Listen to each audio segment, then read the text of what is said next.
महाराष्ट्र एटीएसनं पुण्यामध्ये सुद्धा छापेमारी केली आहे। पुण्यातील कोंढवा भागात दहशतवाद विरोधी पथकानं छापेमारी केली आहे। दहशतवाद विरोधी पथकाकडून पुण्यातल्या एका व्यक्तीची कसून चौकशी सुरू आहे। दहशतवादी जुबेर हंगरगेकर याच्याशी संबंध असल्याच्या संशयावरून ही छापेमारी करण्यात आली। अद्याप या व्यक्तीला ताब्यात घेतलेलं नसलं तरी त्याच्या घराची मात्र झडती देखील करण्यात आली आहे। तर पुण्यातील कोंढवा परिसरात एटीएसची ही छापेमारी सुरू आहे।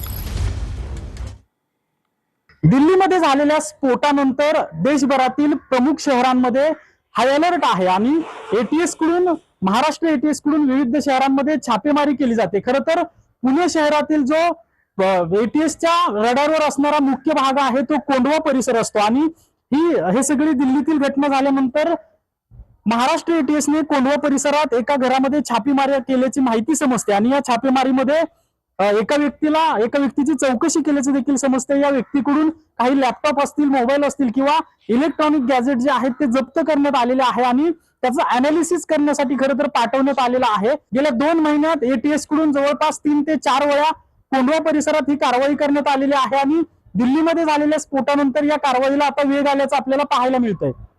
कॅमेरा पर्सन विशाल सह अजिंक्य धायगुडे, TV9 मराठी, पुणे।